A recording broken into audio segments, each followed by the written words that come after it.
మన ప్రభువును ప్రియరక్షకుడైన యేసుక్రీస్తు వారి యొక్క ప్రశస్తమైన నామములో విశ్వవాణి టీవీ కార్యక్రమం వీక్షిస్తున్న మీ అందరికీ క్రీస్తు నామములో నా హృదయపూర్వక వందనాలు తెలియజేస్తున్నాను. ప్రభు మిమ్ములను మీ కుటుంబాలను బహుమెండిగా దీవించి ఆశీర్వదించును గాక. ఆమెన్. ఈరోజు నా అంశము పిచ్చుకలు నేర్పినటువంటి పాఠాలు. ఈ మాటల్ని వాక్యములో మనము చూడగలుగుతుంటాం. మత్తయి సువార్త 31 చివరి మాటను నేను చదివి వాక్య భాగాన్ని ధ్యానం చేసుకుందాం. మీరు అనేకమైన పిచ్చుకల కంటే శ్రేష్ఠులు. ప్రభువైన యేసుక్రీస్తు వారు తన పర్వత ప్రసంగాన్ని ముగించుకుంటూ ఆనాటి శిష్యులను జన సమూహాన్ని చూస్తూ ప్రభువారు పలికినటువంటి ఈ శ్రేష్టమైన మాటని మనం ధ్యానిస్తున్నప్పుడు మీరు పిచ్చుకల కంటే శ్రేష్ఠులు.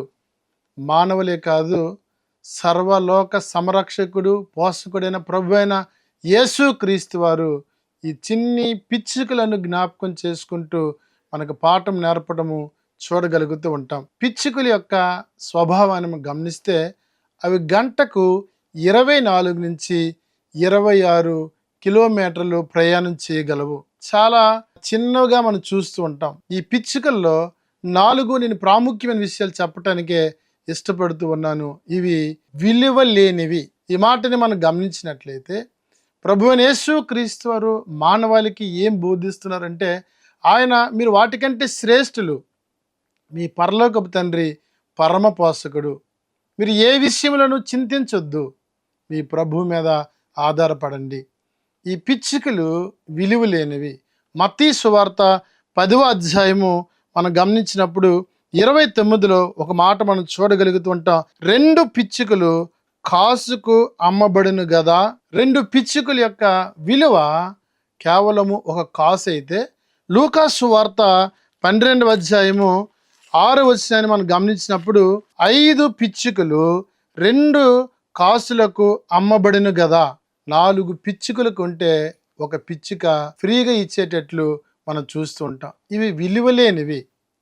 రెండవదిగా ఇవి బలహీనమైనవి. మనం గట్టిగా పట్టుకుంటే అవి ప్రాణాలు విడిచిపెట్టేవి.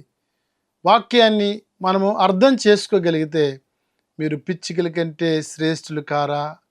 కొరింథీ సంఘానికి పౌలు రాస్తూ 1వ అధ్యాయము 27వ వచనాన్ని మనం గమనించినప్పుడు, ఏ శరీరియు దేవుని ఎదుట అతిశయింపకుండునట్లు జ్ఞానులను సిగ్గుపరచుటకు లోకముల నుండి వెర్రి వారిని దేవుడు ఏర్పరచుకొని ఉన్నాడు. బలమైన వారిని సిగ్గుపరచుటకు లోకములో బలహీనులైన వారిని దేవుడు ఏర్పరచుకున్నాడు. ఎన్నికైన వారిని వ్యర్థము చేయుటకు లోకములో నీచులైన వారిని, తృణీకరింపబడిన వారిని, ఎన్నిక లేని వారిని దేవుడు ఏర్పరచుకొని ఉన్నాడు. ఈ ఆధిక్యత ఎంత గొప్పది. ఏ శరీరియు అతిశయింపకుండగా దేవుడు బలహీనులను, ఎన్నిక లేనటువంటి వారిని తన పని కొరకు ఏర్పాటు చేసుకున్నట్లు మనం చూడగలుగుతుంటాం. మీరు పిచ్చుకల కంటే శ్రేష్ఠులు కారా. ఎంత శ్రేష్టత, ఎంత భాగ్యము ప్రభు మనకు అనుగ్రహించాడంటే, లోకములో గనులైన వారి కంటే, గొప్పవారి కంటే, పేరు ప్రఖ్యాతులు కలిగిన వారి కంటే బలహీనుల్ని, ఎన్నిక లేని వారిని, తృణీకరించబడిన వారిని ప్రభువారు తన పని కొరకు ఏర్పరచుకున్నట్లు చూడగలుగుతూ ఉన్నాం. ఈ మాటలు వింటున్నప్పుడు మనం ప్రభువుని స్తుతించవలసిన వారమై ఉన్నాము. ప్రభువు తన కృప చేత మనల్ని ప్రేమించి తన రక్షణ భాగ్యాన్ని మనకి ఇచ్చినందుకు మనసారా మనము ప్రభువుని స్తుతించవలసిన వారమై ఉన్నాము. రెండవ ప్రాముఖ్యమైన విషయాన్ని మనం గమనించినట్లయితే అవి లోన్లీనెస్, ఒంటరితనాన్ని కోరుకుంటాయి. 102వ సంకీర్తన 7వ చరణాన్ని మనం ధ్యానించినప్పుడు, రాత్రి మెలకువగా నుండి ఇంటి మీద ఒంటిగా నున్న పిచ్చుక వలె ఉన్నాను. ఈ మాటలు మనం గమనిస్తున్నప్పుడు ఈ కీర్తనకారుడు దుఃఖముతో తన ప్రాణము సొక్కినప్పుడు, తన బాధతో ఏడుస్తున్నప్పుడు, తను ఒంటరి వాడిని అయిపోయినటువంటి బాధ కలిగినప్పుడు పిచ్చుకొని పోల్చుకోవటం మనం చూస్తుంటాం. రాత్రి వేళ ఒంటిగా ఉన్నటువంటి పిచ్చుక వలె నేనున్నాను. జ్ఞాపకం చేసుకుంటే మన జీవితంలో అనేక సందర్భాలు ఒంటరితనాన్ని అనుభవించినటువంటి పరిస్థితులు గుండా వెళ్ళవలసి వచ్చినప్పుడు మన ప్రభువు మనతో ఉన్నాడు అన్న సంగతిని మనం ఎన్నడూ మర్చిపోకూడదు. మీలో ఒంటరి అయిన వాడు 10,000 మందితో సమానమని ప్రభువు సెలవిచ్చారు. ప్రభువు మనతో ఉండగా మన ఒంటరము ఏ దినము కానే కాము. మనతో ఉన్నాడు, మనలో ఉన్నాడు, మన పక్షాన ఉన్నాడు. కాబట్టి మనం ఎన్నడూ ఒంటరి కానే కాదు. ఒకవేళ కొన్ని సందర్భాల్లో కుటుంబ పరిస్థితులు బట్టి నీ ఒంటరిగా ఉన్నానన్నటువంటి బాధ నీ కలిగేటప్పుడు నా ప్రభువు నాతో ఉన్నాడని, నాలో ఉన్నాడని స్థిరులుగాను ప్రభు యందు విశ్వాసం కలిగి మరెక్కువగా ప్రార్థన జీవితాన్ని కలిగినప్పుడు ప్రభుతో సహవాసము మనకు ఆనందాన్ని ఇచ్చేదిగా చూడగలుగుతూ ఉంటాం. ప్రభు ఈ మాటలు చెప్తూ అంటారు ఆయన, మీరు పిచ్చుకల కంటే శ్రేష్ఠులు కాదా? ఎన్నిక లేని బలహీనమైనటువంటి పిచ్చుకల్నే దేవుడు అంతగా జ్ఞాపకం చేసుకుంటే తన పోలిక చొప్పున తన స్వరూపం నందు నిర్మించినటువంటి మన పట్ల మన దేవుడు ఎంత బాధ్యత కలిగి ఉన్నారో మనం అర్థం చేసుకోగలుగుతూ ఉంటాం. ఇంకా శ్రేష్టమైన మాటను మనం గమనిస్తే షెల్టర్లెస్, వాటికి నివాసం లేదు. ప్రత్యేకించి వాటికి గృహాలు ఏమి ఉండవు. ఆయా స్థలాల్లో మనం చూస్తుంటాం, గృహాల్లోనే అవి గూడు పెట్టుకుంటూ వాటి సంతానాన్ని ఉత్పత్తి చేసుకోవటం మనం చూస్తూ ఉంటాం. అయితే ప్రభువారు అంటున్నారు, మీరు పిచ్చుకల కంటే శ్రేష్ఠులు.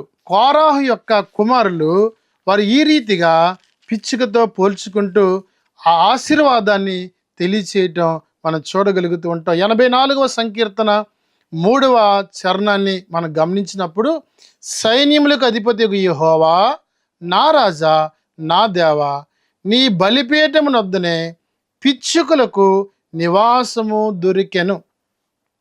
ఎంత ప్రివిలేజ్ అండి!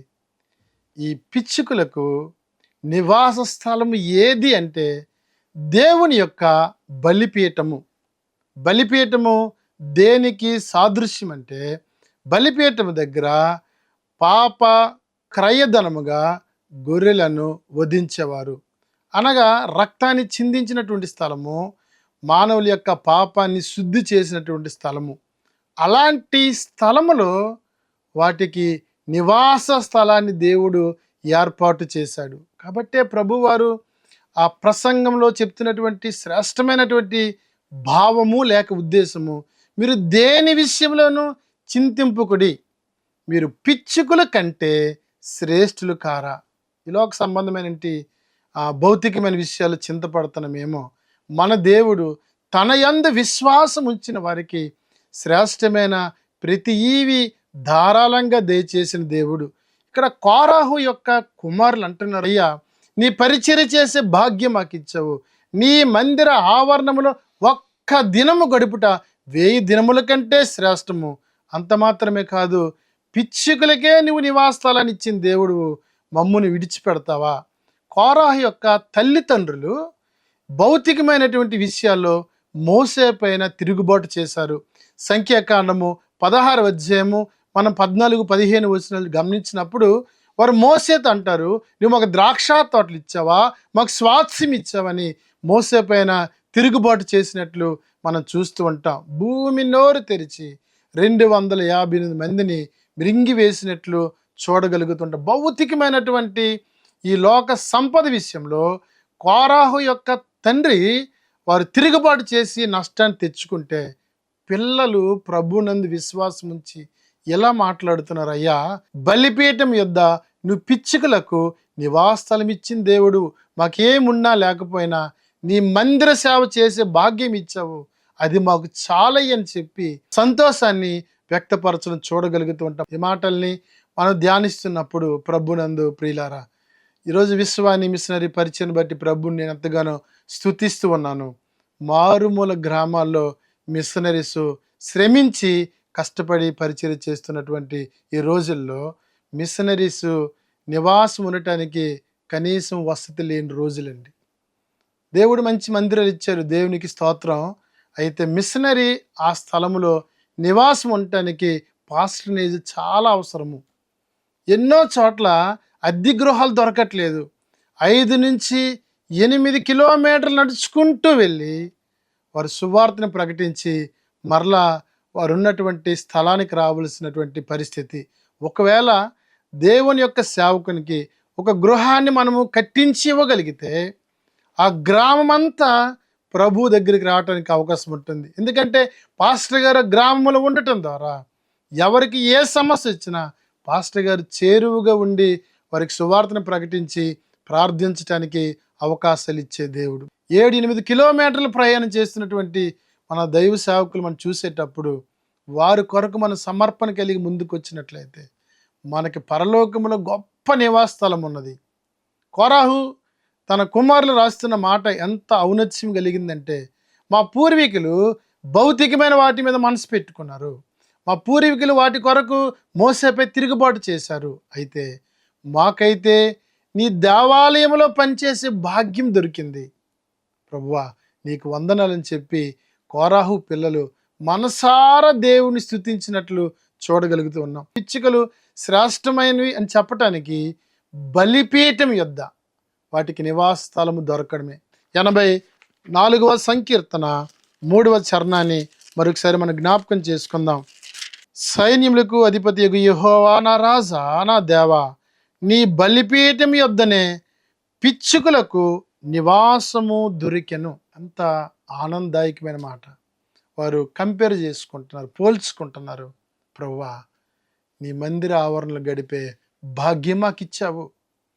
నీ మందిరం యొద్ద మేము ద్వారపాలికలుగా ఉండడానికి కృప చూపించావు. ఈ పని మాకు చాలా గొప్పది.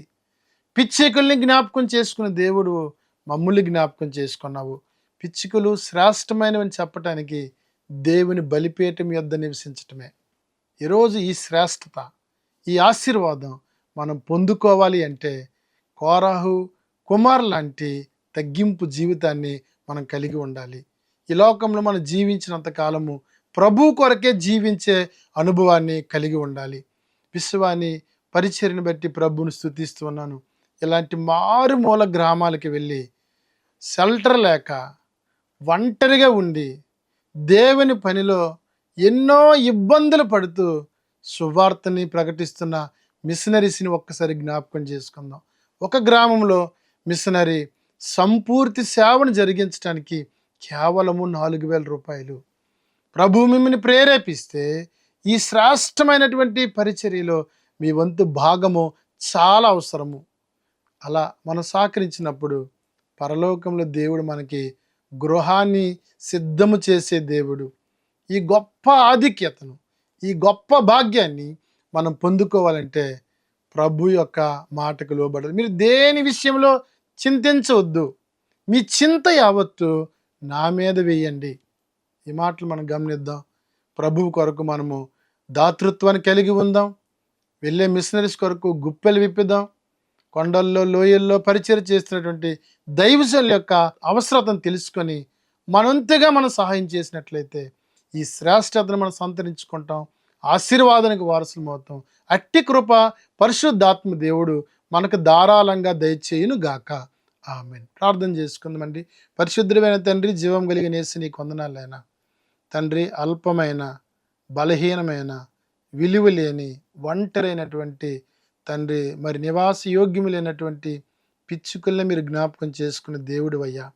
మా జీవితంలో మేము కూడా తండ్రి శ్రేష్టతను సంతరించుకొని తండ్రి మా నివాసాలు మీ యొద్దనే గుర్తిరిగి నిన్ను గణపరిచేవారుగాను, నిన్ను మహింపరిచేవారుగాను, నీ పనిలో సహకరించేవారుగాను ఉండుటకు సహాయం చేయమని, మీరు మహిం పొందుకోమని యేసు నామంలో ప్రార్థన చేయుచున్నాం తండ్రి. ఆమెన్. తండ్రి, కుమార, పరిశుద్ధాత్మ త్రియేక దేవుని దీవెన సదాకాలం మీకు తోడై ఉండి సంరక్షించి కాపాడును గాక. ఆమెన్.